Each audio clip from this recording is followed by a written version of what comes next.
Hey folks, let's do some InDesign Level 2 right now. What I have here is, this is one text box. It has a headline that spans 3 columns. Notice this headline that spans all the way through here. There's a sub-headline that's right below here. I have a byline as well. This W is called a drop cap, so it's going to be like the beginning of the article. It's going to be 3 lines tall. I have a text wrap here on this palm tree that's kind of going around some of the leaves. It's a special text wrap. And then I just have some regular old images that are down here. So we're going to be creating all of that here. And then in these bottom 2 areas, you'll be making your own kind of 2-page spread of an article with some of these same things. So in Google Classroom, you're going to see I have the palm tree. I also have the, I think this is island or something like that. But you want to grab all of those, and we're going to go File, New Document. I'd like this to be 3 pages. I'd like them to be facing pages.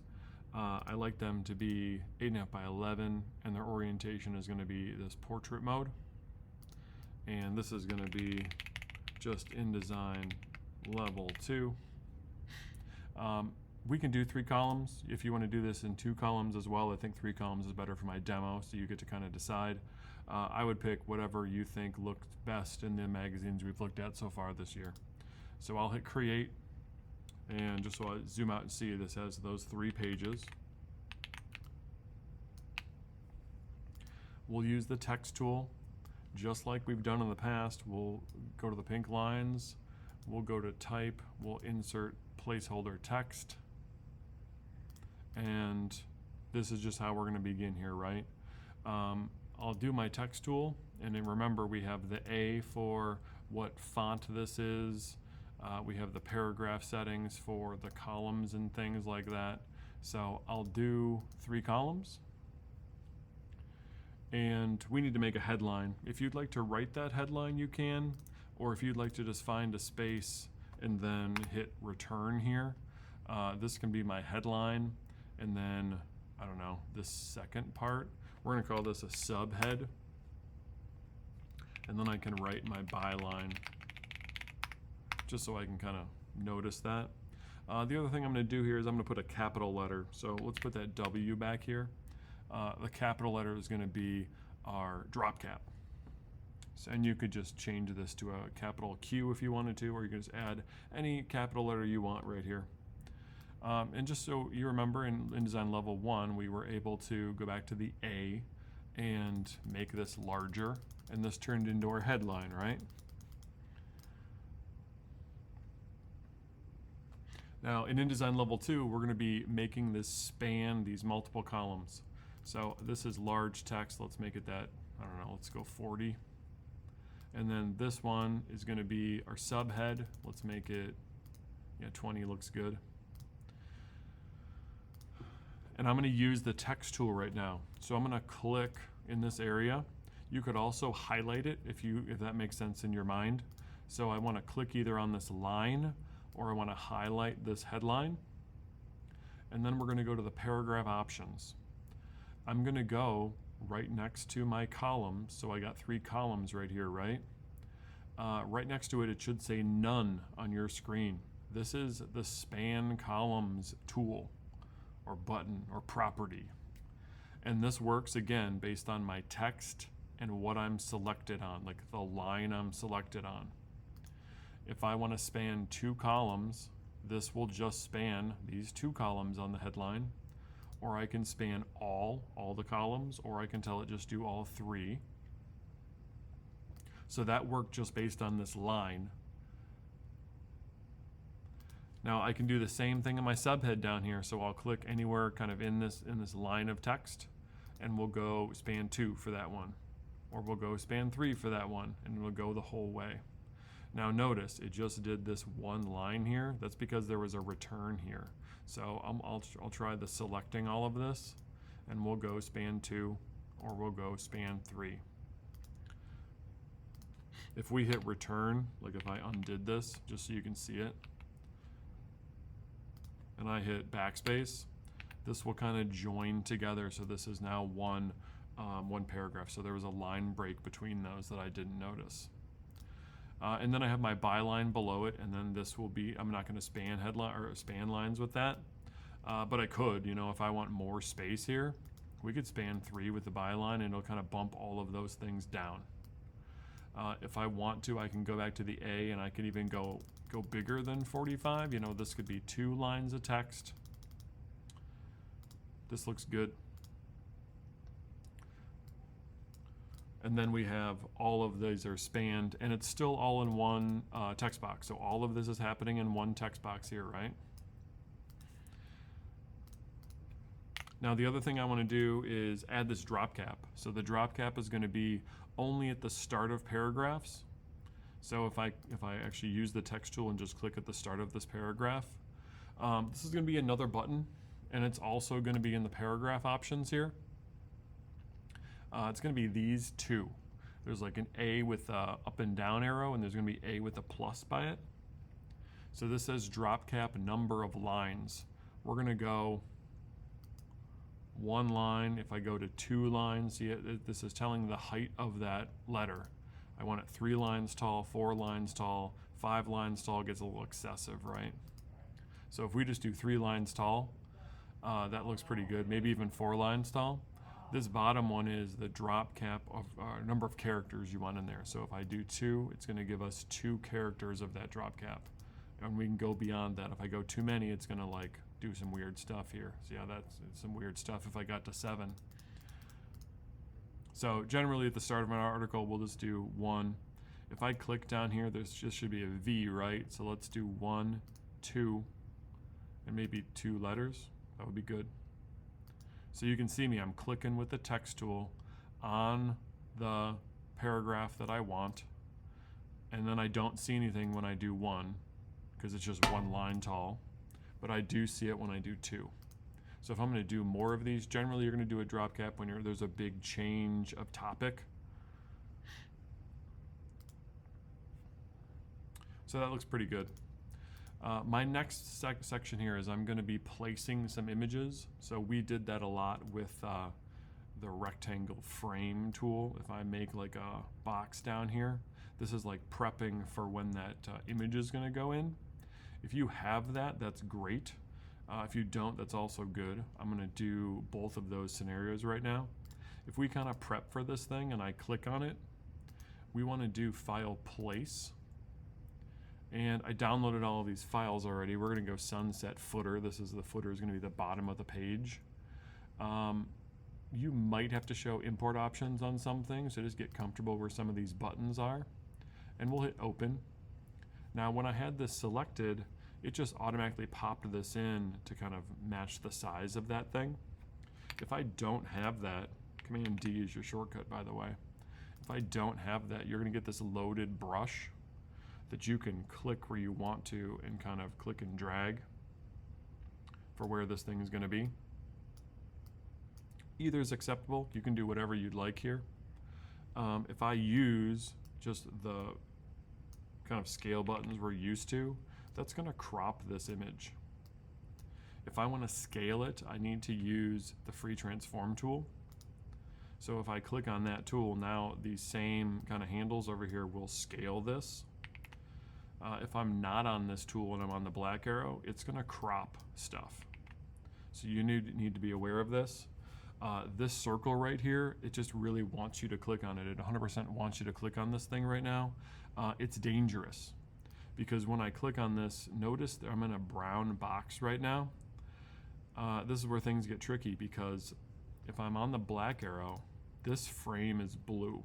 See that? The blue frame shows you all of the image right now. If I click on this brown box, I'm moving around this blue frame. And if I go too far over, it's going to crop this. It's almost like we're moving inside of this thing. So the brown box is behind the blue frame, but the blue frame locks it into this like size and shape. So it's dramatic. Dramatic differences are happening if I click on the circle. I wouldn't get into that right now, other than to say if I want to move things around a frame, this is my best tool to do that. But if you don't want to do that, I would function, I'm placing an image in, and then I'm going to drag a box and make it whatever size I want. That's what I'm going to start with. If I want to make this larger, I'm going to hit the free transform button and then kind of work those as edges a little bit larger.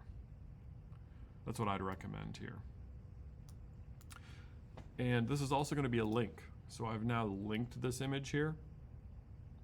InDesign is going to look for this image at the exact same location I placed it in. So making a folder and knowing where those things are, very, very important. So I might make a folder for InDesign Level 2 stuff and just put them in there.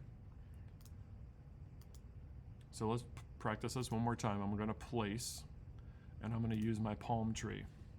Now I'm worried about something bad happening right now. Notice this is still selected. I'll hit open. That frame was still selected, and it's just going to pop that image in. InDesign is trying to do the right thing. It's like, oh, you picked this. I think you want this thing to be down here, but it's not. It's in the wrong space. If we Command Z this, it'll give me the loaded brush icon, and I can then kind of drag this where I want it to be, which is pretty easy. Or I can delete or undo things, delete things, and go replace. That's totally fine as well. Let's talk about the last section of this, text wraps. So we have the text wrap. Is it already out here? I don't even see it on my screen.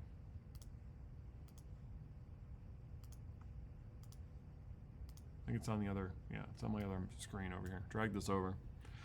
So the bottom one, like we've done before with shapes, we're just going to text wrap this area, and it'll text wrap nicely.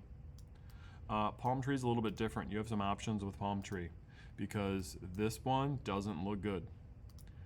This one looks the same, looks even worse. There are some fancy options here. So if I do wrap around an object, and there are some of these things called wrap options. These are only in the window text wrap, so make sure you got the window text wrap thing out. And you can do you can do this a couple different ways, and you get to decide what you'd like. There's some wrap to both sides. There's also the type of contour you want this. So if I just do bounding box, this is going to wrap around just that area, that square. If we do detect edges, this is your first kind of AI tool. This is going to try to find edges of this and try to wrap this thing. And then alpha channel is going to do a little bit better. It's going to find where those edges are inside of the picture if you have a transparent background.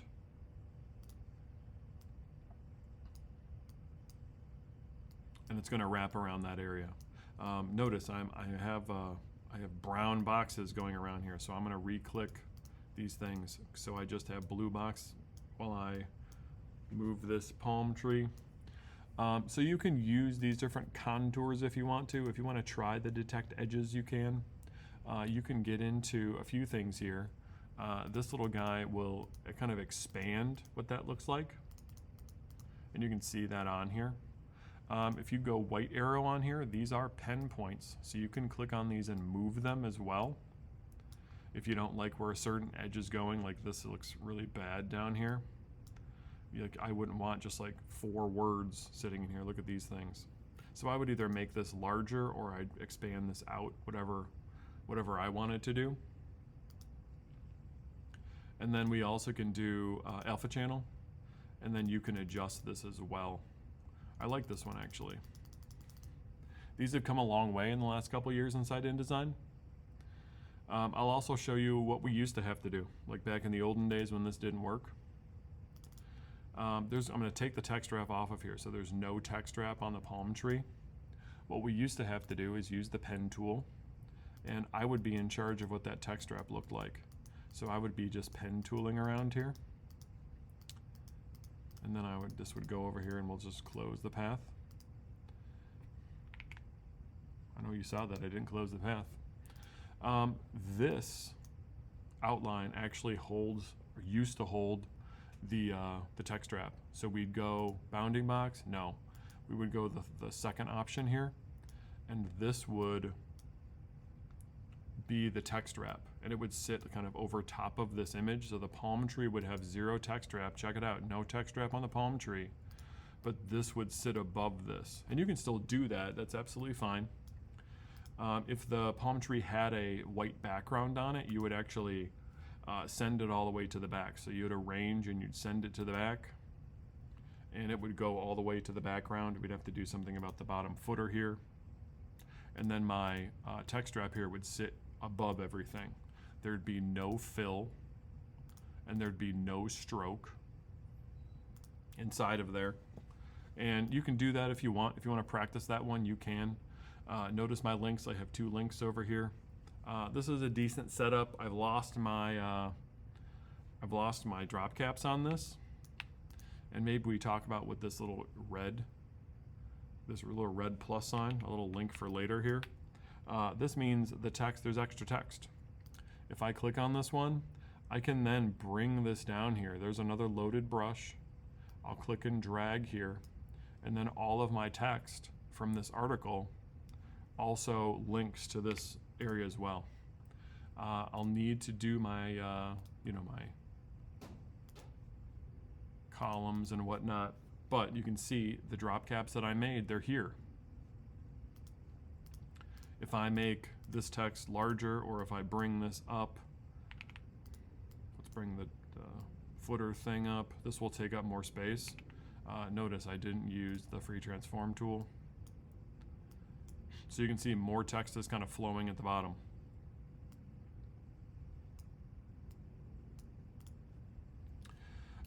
So you're going to practice these with my images on page 1. Page 2 and 3, if you want to use the red kind of arrow to make these pages flow, you're welcome to.